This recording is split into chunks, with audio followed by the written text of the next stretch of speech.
So, One Battle After Another is the newest film from legendary filmmaker Paul Thomas Anderson. This film follows former revolutionary Bob Ferguson, played by Leonardo DiCaprio, whose past comes back to haunt him when a figure by the name of Colonel Lockjaw, played by Penn, begins to hunt him and his daughter down. And the thing is, with that basic premise, that doesn't even begin to scratch the surface of what this film is. This film is a massive kind of grand scale thriller, and it is not only one of the best films of the year, it is also one of Paul Thomas Anderson's best films. I previously talked about Paul Thomas Anderson when discussing Weapons earlier this year. Zach Cregger was heavily inspired by Anderson when it came to certain camera movements and camera techniques. One of the things I failed to mention in my review of that film when discussing the camera is the use of the locked off shot of the camera on the door and then having it close really quickly.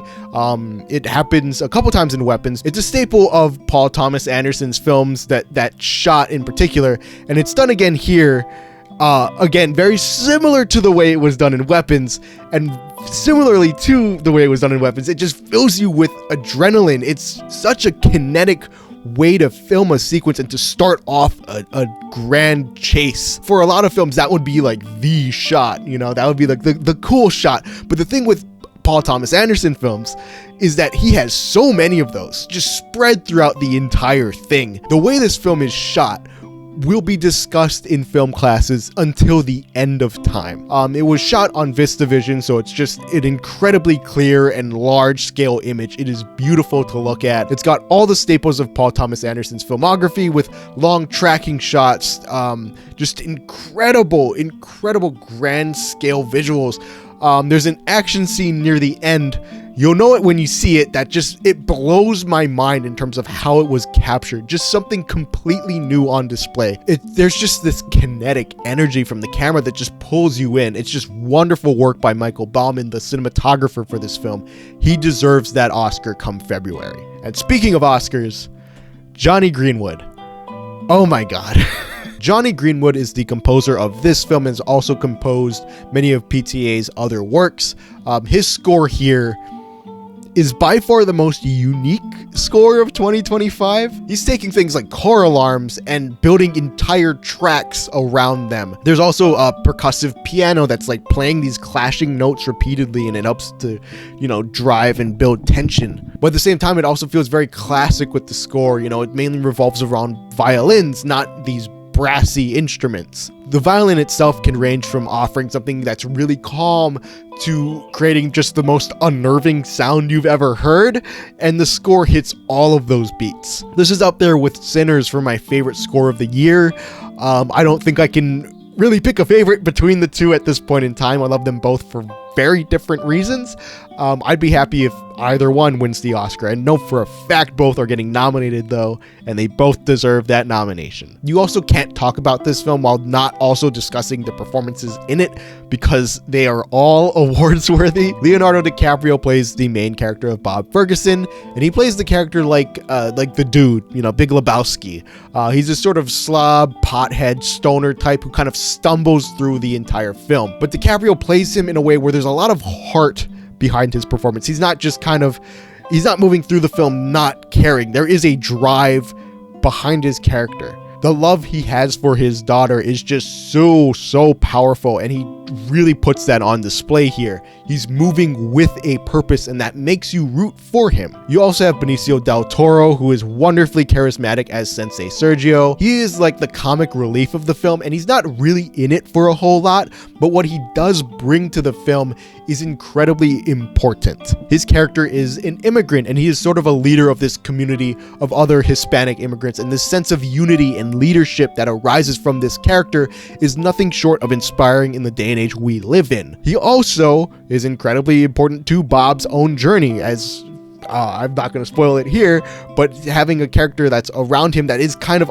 acting as this guy that Bob wishes he could be in his daughter's life does, inform his arc in a really powerful way. But the two performances in this film that are getting the most awards talk are both Chase Infiniti as Bob's daughter, Willa Ferguson, and Sean Penn, who plays Colonel Lockjaw. This is Chase Infiniti's first film role ever, and she is remarkable here. She is on screen with both Leo and Penn and manages to be on their level when it comes to performing. She is incredibly snarky with both actors, and you completely buy that snarky teenage angst she brings to this performance. But most of the performance comes through just her eyes. There's a scene very early on in the film where she does not say a word, but she's just looking at another character with this expression on her face that tells you everything that you need to know. You can see her entire worldview just being flipped on its head with just her eyes. She is great. She will go very far in this industry. I can't wait to see what she does next. Her character is also written in a way that's kind of a love letter to Gen Z, which is kind of a weird sentence to say.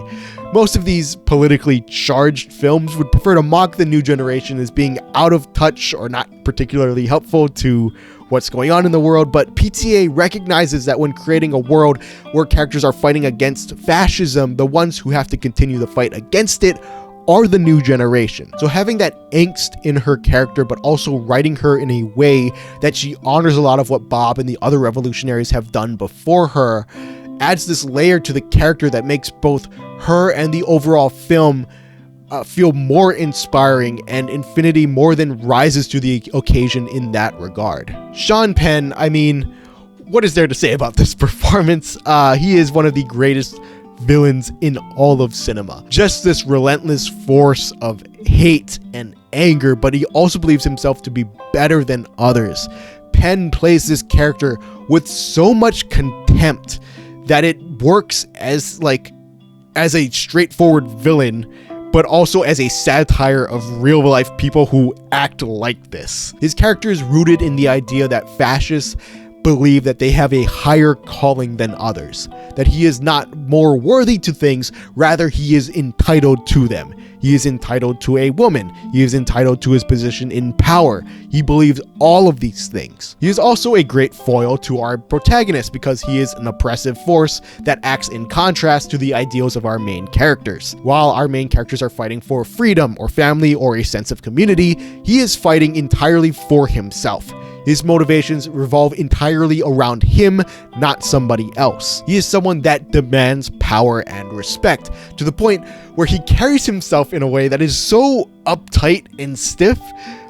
Penn's walk in this is the most ridiculous walk in a film released this year. Step aside Naruto run from weapons, Sean Penn's stiff waddle from one battle after another is the new great method to walk around your neighborhood.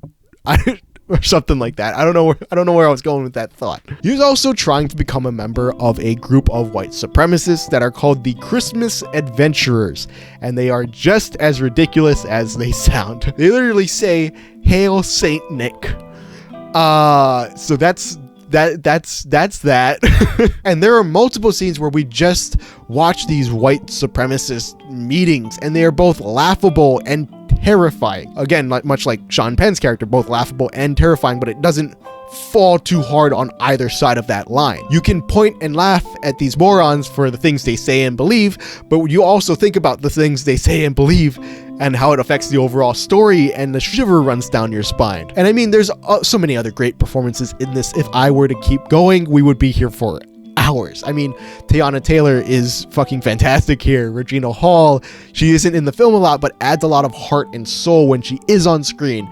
Just everyone here is giving it their all. This is a script that PTA has been working on for over 20 years now, and it feels like a very personal film for him. While it does deal with ideas of immigration and the fight against fascism, at its core, it's a film about parenting. It's a film about being present for those that you love. I was reminded of Interstellar, where amongst all of these big ideas in that film, it's really a personal film about Nolan's own fear of missing his children grow up because of his dedication to his work. I can't help but feel this is PTA's version of that. The decision to have the film revolve around an interracial family feels very intentional and reflective of PTA's own life. What can I do as a father whose kids are being forced to grow up in a very tumultuous time? The film is asking the question of what can I do for them, and the conclusion that the film provides to that question is deeply emotional, and I want to talk about it really badly, but I don't, because I don't want to spoil the ending.